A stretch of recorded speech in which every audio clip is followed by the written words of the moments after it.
Hi everybody, here we have the Christmas game for the Hearts Volunteers Gamers Club. This game will be a French and Indian Wars skirmish game using this very ground rules from Iron Ivan Games.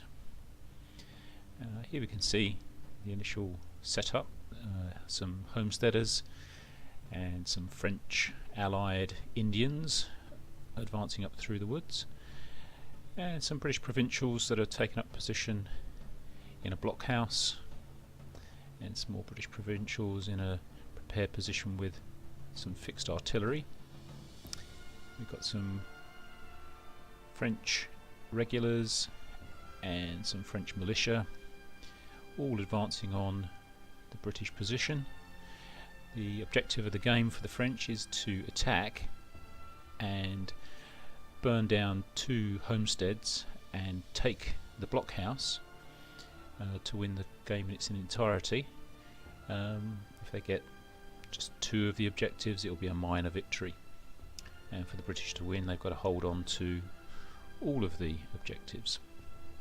So as the game gets underway, you can see that we're using Wargamer Aide-de-Camp system with this game. This will be showing all of the unit stats and the statuses of the units as they change throughout the course of the game, and if there's any important bits I'll point them out as we go along.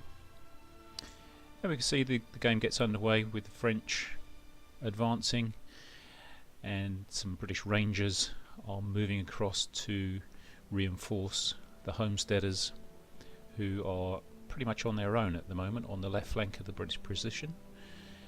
The French regulars are moving up, and each of the French regular units has an associated battalion gun. Here we can see the French, Indian and militia units moving up, not attacking head on straight away. The Indians are moving around on the left flank of the homesteaders, who we can see here have taken up a firing line. And this is one of the objectives. This is a homestead that the Indians or the militia will need to burn down. And the Indians moving up on the flank, not getting into combat just yet. Here we can see the French regulars moving up, and they've got a couple of siege guns in the background to help break down the defences on the blockhouse. And the British Rangers still moving across in support of the homesteaders, who are beginning to fall back in the face of the French attack. They don't really want to get into combat with the Indians.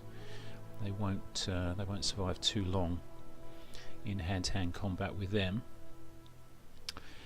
The homesteaders are actually doing a pretty good job of firing and falling back, and successfully disrupting the French Indians to stop them getting in to hand-to-hand combat.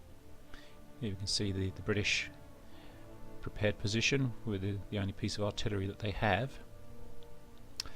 The Indians here now moving in on the homesteaders. They're getting up to the first objective and sort of pushing in and making the homesteaders fall back. Here we can see the Wargamer Aide-de-Camp system there with that Indian unit, showing the stats and statuses that it is at the moment. The Indians are now pushed the homesteaders back far enough now that they've now come into base contact with the first objective, and they'll start attempting to burn that homestead to the ground. The Rangers have now got over to the homesteaders and are providing support. The British plan here was to basically let the first homestead go and not try and contest it, but they will contest the second one, as they've now got a stronger force there to try and hold the French forces back. Here we can see the whole position with the blockhouse and the French siege artillery firing at the blockhouse to break down the walls to make it easier for the French infantry to assault. The British left flank is being pressed pretty hard by the Indians, and the French regular infantry have now starting to break into the British prepared position where their artillery is. It's not actually a victory objective, but they will need to push the British out of there if they successfully want to take the blockhouse. They won't want to be trying to attack the blockhouse with the British regular unit and artillery firing into their flank. But the British push them back again and retake the position, so the fighting there seesawing backwards and forwards a little bit. The French militia and Indians continue to press in on the homesteaders and rangers, with the French again going into the attack on the prepared position. Here we have the second homestead, which is now coming under attack by the French militia and French Indians, with the British Rangers staying in base contact with it in the hope of pushing the French troops back. Some British regular troops now arrive on the table just in time, as the French have managed to push into the prepared position again. The Rangers here trying to stop the Indians from setting fire to the second settlement. The homesteaders now can't fall back too much because they'll just give the position away, so they're having to fight hand to hand with the French militia that are pushed up. They managed to defeat one of the French militia units, but unfortunately one unit of homesteaders has really had enough and they've been broken.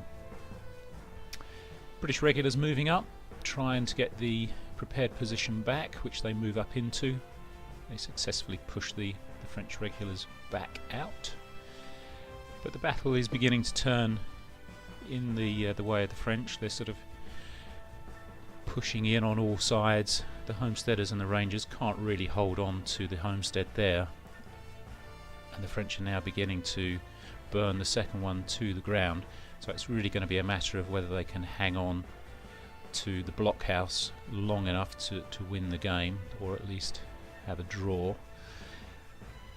The French forces pushing past the second homestead, which is now burnt to the ground, and the British position on the left has now pretty much collapsed, with the French now forming up for a final assault on the blockhouse. And here we can see that the wall has been breached, so there's not really much in between the French and victory. And here we see the commanders discussing surrender terms as the game ends in a victory for the French. Hope you enjoyed the game. Hope everybody's had a good Christmas and have a great New Year, and we'll see you at the next game.